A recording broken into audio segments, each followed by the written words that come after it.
मेरा चितवन क्षेत्र नम्बर 3 का आदरणीय आमाबुवा दाजुभाइ तथा दिदीबहिनीहरू नमस्कार। म शोभिता गौतम। आज निर्वाचन प्रचार प्रसारको अन्तिम दिन हो। भोलिदेखि मौन अवधि सुरु हुँदैछ।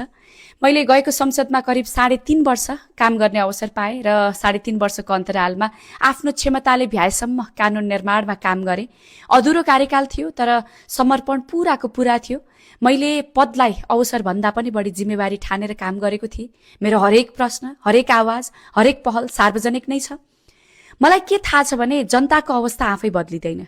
जनताको अवस्था बदल्न नीति बदल्नुपर्छ र वर्षौंदेखि हामीले अपेक्षा गर्दा पनि नबदलिएको नीति बदल्न यसपटक नेपालको वर्तमान राजनीतिको अध्याय नै बदल्नुपर्छ र नयाँ सोच र करारनामा सहित आएको नयाँ दललाई नीति बदल्ने जिम्मेवारी दिनुपर्छ र बदल्ने कि नबदल्ने भन्ने निर्णय चाहिँ जनताको हातमा छ, तपाईको हातमा छ। अब मौन अवधिमा म तपाईसँग एउटा मात्रै आग्रह गर्न चाहन्छु।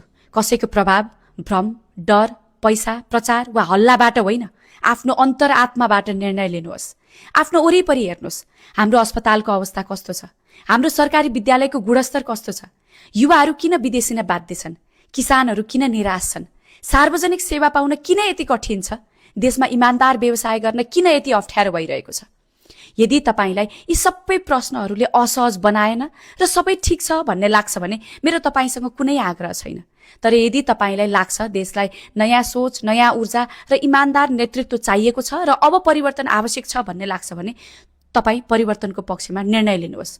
पुरानो बाटोले नयाँ गन्तव्यमा पुर्याउँदैन। नयाँ भविष्य बनाउन नयाँ नेतृत्व आवश्यक हुन्छ। यो चुनाव केवल व्यक्तिको होइन, अबको देशको दिशा तय गर्ने चुनाव हो। तपाईले लिने निर्णय केवल आजको लागि मात्र होइन, तपाईको लागि मात्रै पनि होइन, आगामी पुस्ताको भविष्यको लागि पनि हो। म फेरि एकपटक तपाईसँग म प्रतिको भरोसा माग्दैछु, रासुवा प्रतिको भरोसा माग्दैछु।